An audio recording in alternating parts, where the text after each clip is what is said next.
السلام علیکم dear students, آج ہمارے پاس جو ٹاپک ہے پاکستان اور بھارت کے ریلیشن، اور سیکنڈ ون پاکستان اور ایران کے ریلیشنز. ان دو کنٹریز کے ساتھ جو پاکستان کی فارن پالیسی ہے اس حوالے سے ہم آج پڑھیں گے. اب جب پاکستان اور بھارت کے ریلیشنز کی ہم بات کرتے ہیں، اس کا اگر ہم بیک گراؤنڈ دیکھیں تو ان دونوں کنٹریز کے جو ریلیشنز ہیں وہ 1947 یعنی کہ جب یہ دونوں ملک بنے تب سے ہی ان دونوں ملک کے جو ریلیشنز ہیں وہ بہت زیادہ کشیدہ تھے. حالانکہ جب پاکستان بنا، قائد اعظم سے میڈیا کے تھرو جب یہ کنورسیشن کی گئی، ان سے پوچھا گیا کہ آپ پاکستان اور انڈیا کو فیوچر میں کیسا دیکھ رہے ہیں، تو وہاں پہ قائد اعظم نے کہا تھا کہ میں ان دونوں کنٹریز کے ریلیشن بالکل ایسے دیکھتا ہوں جیسے کہ امریکہ اور کینیڈا کے ہوں گے. لیکن ٹائم کے ساتھ کیا ہوا کہ وہ چیزیں نہیں ہوئی، بلکہ انڈیا کا جو میڈیا ہے، انڈیا کی پالیٹکس، انڈیا کی پالیسی میکنگ، ہر چیز پاکستان کو کسی نہ کسی طریقے سے نقصان پہنچانے کے لیے کام کرتی رہی. اور اسی بیس پہ جب ہم 1947 سے لے کر آج 2021 تک دیکھتے ہیں تو پاکستان اور انڈیا کے درمیان 3 جنگیں ہو چکی ہیں، اور ان 3 جنگوں کی ایک سب سے بڑی وجہ ایک وہ مسئلہ ہے، ایک وہ پرابلم ہے جو کہ جان بوجھ کے پارٹیشن کے وقت کریٹ کی گئی تھی، اور وہ ہمارے پاس تھا مسئلہ کشمیر. جب تک مسئلہ کشمیر ان دونوں ملکوں کے درمیان سالو نہیں ہوتا تب تک یہ کسی بھی صورت پاسبلٹی نہیں ہے کہ ان دونوں کنٹریز کے درمیان ریلیشنز بہتر ہو سکے. تو اس لیے ان دونوں کنٹریز کو اپنے ریلیشن بہتر کرنے کے لیے جو سب سے زیادہ ضروری چیز ہے وہ مسئلہ کشمیر ہے. جب تک مسئلہ کشمیر حل نہیں کیا جائے گا تب تک ان دونوں کنٹریز کے درمیان کسی بھی صورت پیس،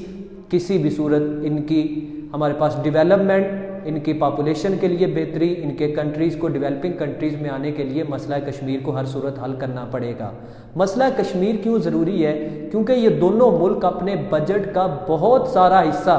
جو انہوں نے بیسک فیسلٹیز اپنی عوام کو دینی ہے وہ سارا پیسہ وہ اٹھا کے ہمارے پاس جتنا بھی بجٹ میں سارا ہم نے جیسے بات کی ہے یہ سارا پیسہ اٹھا کے وہ فوج کو دے دیتے ہیں، اور فوج وہ بجٹ دونوں کنٹریز کی افواج میں اس طریقے سے زیادہ ویپنز پرچیز کرنے میں لگا دیتے ہیں، جس کی وجہ سے جو بیسک ضرورت ہے، روڈز ہیں، انفراسٹرکچر ہے، اس کے علاوہ جابز ہیں، اس کے علاوہ اتنا بڑا غریب طبقہ ان دونوں ملکوں کے درمیان جو ہمارے پاس غربت کی لکیر ہے اس سے نیچے ہے، وہ صرف اسی وجہ سے ہے کہ یہ اپنا زیادہ تر حصہ ویپنز خریدنے میں لگا دیتے ہیں. اگر یہ دونوں کنٹریز ویپنز کی طرف اتنا نہ جائیں، عوام کی ڈیولپمنٹ کے لیے جائیں، تو یہ دونوں کنٹریز دنیا کے بہترین ممالک میں سے ایک بن سکتے ہیں. اب جب ہم انڈیا کی معیشت کی بات کرتے ہیں، ان کی اکانومی کی بات کرتے ہیں، نو ڈاؤٹ آج بھی دنیا کی 6 لارجسٹ اکانومی جو ہے وہ ہمارے پاس انڈیا ہے. آنے والے ٹائم میں یہ اور بگر سے بگر اکانومی ہو سکتی ہے، لیکن اس کے لیے ضروری ہے کہ انڈیا کو اپنے نیبرنگ کنٹریز کے ساتھ زیادہ سے زیادہ اچھے ریلیشنز بنانے پڑیں گے. یہی وجہ ہے کہ پاکستان اور انڈیا کے درمیان ریلیشنز نہ اچھے ہونے کی وجہ سے ان کے درمیان کچھ ڈسپیوٹس ہیں. جب تک وہ ڈسپیوٹس سالو آؤٹ نہیں ہوتے تب تک ان دونوں ملکوں کی جو خوشحالی ہے، جو پراسپیرٹی ہے، وہ ممکن نہیں ہے. اور اسی طریقے سے مسئلہ کشمیر کے بعد ان کے ساتھ جو ایک اور بڑا ایشو ہے ان دونوں ملکوں کے درمیان وہ پانی کا ایشو تھا. اسی پانی کے ایشو کے اوپر 1948 میں جب پاکستان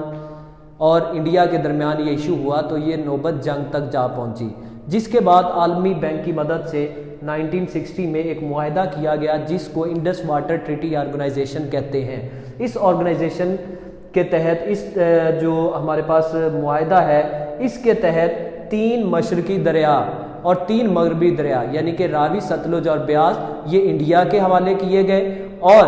3 دریا جو کہ جہلم، چناب اور سندھ وہ پاکستان کے حوالے کیے گئے. لیکن وقتاً فوقتاً ہم دیکھتے آ رہے ہیں کہ انڈیا اس کی بھی وائلیشن کر رہا ہے، جس کی وجہ سے ان دونوں ملکوں کے درمیان تناؤ بڑھتا رہتا ہے. ابھی کرنٹ کچھ دن پہلے کافی 4-5 سال کے بعد اب دوبارہ جو ہے وہ ان دونوں کنٹریز کے کچھ نہ کچھ ٹیبل جو ٹاکس ہیں وہ دوبارہ ہونا شروع ہوئی ہیں، اور اس میں پہلا ڈیلیگیشن پاکستان کی طرف سے جو آبی تنازع ہے اسی کا ڈیلیگیشن دلی میں لاسٹ ٹائم گیا، وہاں پہ 2 دن کے مذاکرات ہوئے اور فردر کہا گیا کہ ہم اس کے اوپر فردر بیٹھ کے جو ہے وہ بات کریں گے۔ اس طریقے سے ڈیلیگیشن بہت پہلے بھی آتے جاتے رہے ہیں، لیکن ان کا کوئی خاطر خواہ جو ہے وہ نتیجہ نہیں نکل سکا۔ لیکن جب تک یہ دونوں ملک اس طرح کے جو ان کے درمیان پرابلمز ہیں،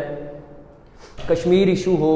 اس کے بعد واٹر ایشو ہو، جب تک یہ سالو نہیں ہوگا یہ دونوں ملکوں کے درمیان پراسپیرٹی ممکن نہیں ہے۔ اسی طریقے سے نیکسٹ شملہ معاہدہ 1971 کی جنگ، جو آپ کے پاس اسٹوڈنٹس ایک کمپلیٹ ٹاپک ہے، یعنی کہ مشرقی پاکستان کی علیحدگی، اس کے اوپر بھی ہم کسی وقت بات کریں گے آنے والے لیکچرز میں۔ لیکن 1971 میں 70 میں جب جنگ ہوتی ہے، مشرقی پاکستان آپ سے علیحدہ ہو جاتا ہے، تو اس سے بھی کیا ہوتا ہے کہ آپ کی فوج کے نیئر اباؤٹ 90,000 سولجرز کیپچر کر لیے جاتے ہیں،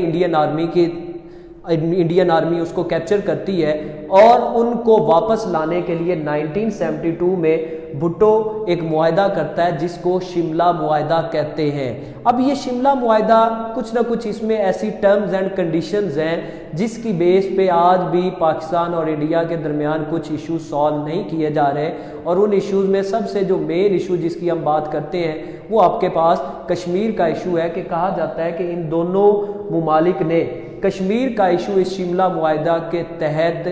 یہ نکالا تھا کہ ہم آنے والے وقت میں کشمیر کا ایشو یونائٹڈ نیشن میں لے کے جانے کی بجائے یہ دونوں ملک اس ایشو کو مل بیٹھ کے حل کریں گے۔ اب اسی طریقے سے نیکسٹ آپ کے پاس جو ایشو آتا ہے وہ سارک کانفرنس ہے۔ اب سارک کانفرنس کی جب ہم بات کرتے ہیں، یعنی کہ ساؤتھ ایسٹ ایشین ایسوسی ایشن فار ریجنل کارپوریشن، یہ ایک ہمارے پاس 1985 میں اس کو بنایا گیا تھا، جس کا مقصد تھا پاکستان، نیپال، بھوٹان، سری لنکا، مالدیپ، انڈیا، بنگلہ دیش، ان ملک آپس میں مل کے علاقائی طور پہ کچھ ایسے میئرمنٹس، کچھ ایسے ان کو ایشوز جو ان کے بیچ ہیں وہ اکنامیکلی ہو سکتے ہیں، وہ بارڈرز کے اوپر ہو سکتے ہیں، وہ ایجوکیشن بہتری کے لیے ہو سکتے ہیں، وہ انفراسٹرکچر کے لیے ہو سکتے ہیں، کہ جیسے یورپی یونین کی ایک تنظیم ہے جس سے یورپ نے گرو کیا، اسی طریقے سے ان کنٹریز نے بھی ایک کانفرنس بنائی جس کو 1985 میں بنایا گیا، ساؤتھ ایسٹ ایشیا ایسوسی ایشن فار ریجنل کارپوریشن، یعنی کہ سارک۔ اب اس کے بھی کوئی خاطر خواہ نتائج حاصل نہیں ہو سکے، اس وجہ سے نہیں ہو سکے کیونکہ اس میں انڈیا کی طرف سے ہمیشہ ہٹ درمی کا مظاہرہ کیا گیا۔ اگر انڈیا چاہتا تو پاکستان اس میں سیریس تھا، بنگلہ دیش سیریس تھا، نیپال سیریس تھا، تو یہ علاقہ ترقی یافتہ علاقوں میں سے ایک ہو سکتا تھا۔ اسی طریقے سے نیکسٹ ان کے درمیان ایک اور 1988 میں معاہدہ ہوا جس میں یہ کہا گیا کہ یہ دونوں جو کنٹریز ہیں ایک دوسرے کے جو نیوکلر ان کے پاس انسٹرومنٹس ہیں، جو نیوکلر ان کے پاس ویپنز ہیں، جو ان کی نیوکلر تنصیبات ہیں، ان کے اوپر کوئی دوسرا ملک اٹیک نہیں کرے گا۔ یہ بھی ان ممالک کے درمیان ایک معاہدہ ہوا۔ تو اس طریقے سے جب ہم پاکستان اور انڈیا کے ریلیشنز کا کنکلوژن کرتے ہیں تو ہم یہ کہہ سکتے ہیں کہ ان دونوں کنٹریز کے ریلیشنز آج تک اتنے اچھے نہیں رہ سکے۔ اس کے پیچھے سب سے مین بڑی وجہ جس کی ہم بات کرتے ہیں وہ یہی ہے، وہ کشمیر کا ایشو ہے۔ اگر کشمیر کا ایشو یہ دونوں ملک حل کر لیتے ہیں تو لاسٹ ٹائم IMF کی طرف سے ایک یہ بات کہی گئی تھی کہ ان دونوں کنٹریز کے درمیان اتنا پوٹینشل ہے کہ آج اگر یہ صرف جو ہے وہ $1 ارب کا بزنس کرتے ہیں، اگر یہ دونوں ملک چاہے تو یہی جو بزنس ہے یہ $20 ارب تک انکریز کر سکتا ہے۔ تو اس لیے ان دونوں ممالک کو چاہیے کہ اپنی عوام کی بہتری کے لیے پاکستان اور انڈیا کے ریلیشن اچھے ہونے چاہیے، ان کے درمیان ٹریڈ ہونے چاہیے، ان کے درمیان سپورٹس ہونی چاہیے، ان کے درمیان جتنی بھی انڈسٹریز ہیں ان کو کسی نہ کسی طریقے سے جو ہے وہ مینیج کر کے آپس میں تعلقات کو بہتر کرنا چاہیے، کیونکہ جب تعلقات بہتر ہوں گے تو اس سے انڈیا بہتر ہوگا، جب تعلقات بہتر ہوں گے تو اس سے پاکستان بہتر ہوگا، جب یہ دونوں ملک بہتر ہوں گے تو اس سے ان کی عوام بہتر ہوگی۔ ایک آپ کے پاس بچوں یہ ٹاپک تھا۔ نیکسٹ آپ کے پاس ہے پاکستان اور ایران۔ اب پاکستان اور ایران ان کے ریلیشن کی بات کی جائے، اس کا ہم اگر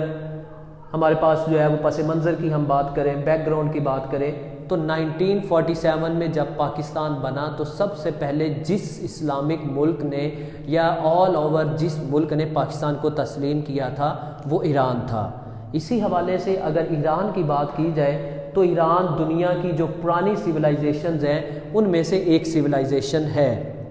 آقا علیہ الصلوۃ والسلام کے دور کی بات کریں، حضرت عمر کے دور کی بات کریں، تو تب بھی ایران یعنی کہ فارس ایک بہت بڑی پاور تھی۔ ٹائم کے ساتھ ساتھ دنیا میں ممالک کے اوپر، تہذیبوں کے اوپر عروج و زوال آتے رہتے ہیں، تو اسی طریقے سے ایران کی جو تہذیب ہے وہ اس طریقے سے اتنی ترقی یافتہ نہیں ہو سکی جتنی وہ پرانی تھی، جتنا اس کو گرو کرنا چاہیے تھا اتنا اس کو بمپ نہیں ملا، لیکن اس کے باوجود آج بھی دنیا کی پالیٹکس میں ایران کا ایک خاص کردار ہے۔ اب جب ہم پاکستان کے ساتھ اس کے ریلیشنز کی بات کرتے ہیں تو جیسے میں نے بچوں آپ کو بتایا ہے کہ 1947 میں سب سے پہلے جس ملک نے پاکستان کو تسلیم کیا وہ ایران تھا۔ اب ایران کی اگر ہم بات کرتے ہیں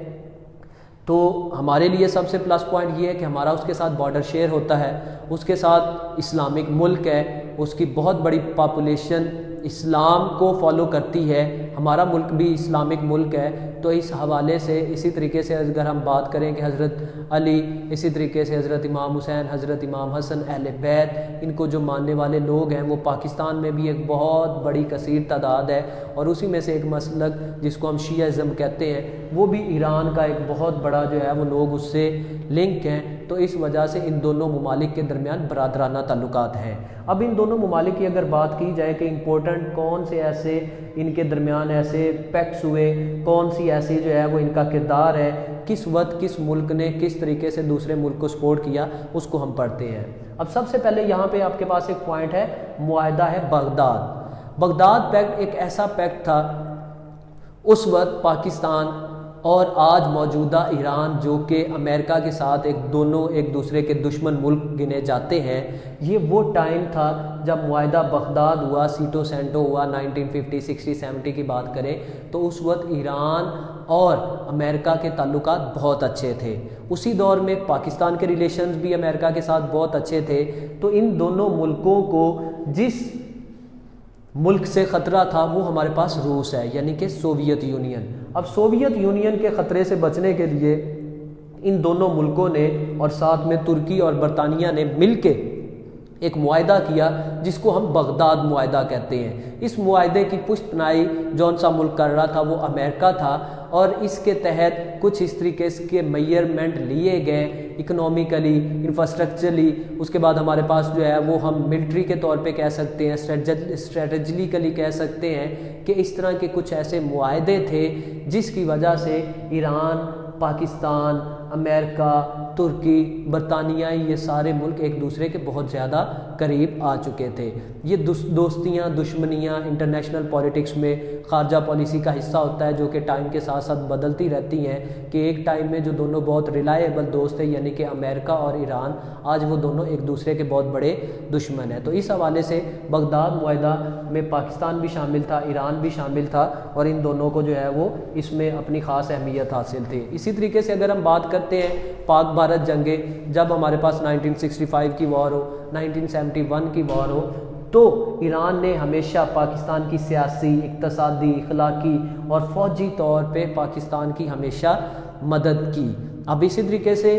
ہمارے پاس جب 1971 میں بنگلہ دیش علیحدہ ملک بنا، تو جب تک پاکستان نے بنگلہ دیش کو تسلیم نہیں کیا تھا تو ہمارے اسی برادر ملک یعنی کہ ایران نے اس کو تسلیم نہیں کیا تھا۔ یہ کیا ہوتا ہے؟ یہ آپ کا ایک دوسرے کے اوپر اعتماد ہوتا ہے، اور آج بھی پاکستان اور ایران کے درمیان ریلیشن جو کچھ اندر گیپ آیا، جو کچھ برے تعلقات رہے، اب دوبارہ آہستہ آہستہ وہ سٹیبل ہو رہے ہیں، اور یہ دونوں ملک انٹرنیشنلی جو پولیٹکس ہے اس میں اپنا ایکٹیو کردار ادا کر رہے ہیں۔ اسی طریقے سے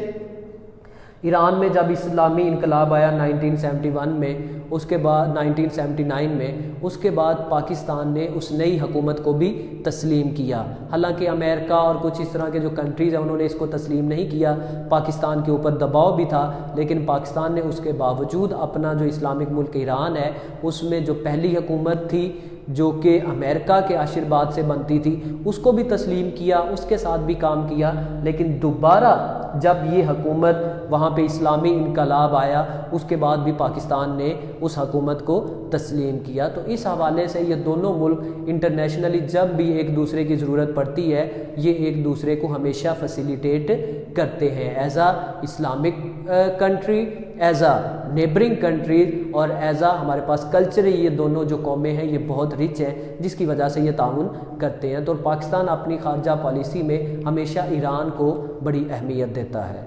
تھینک یو ویری مچ۔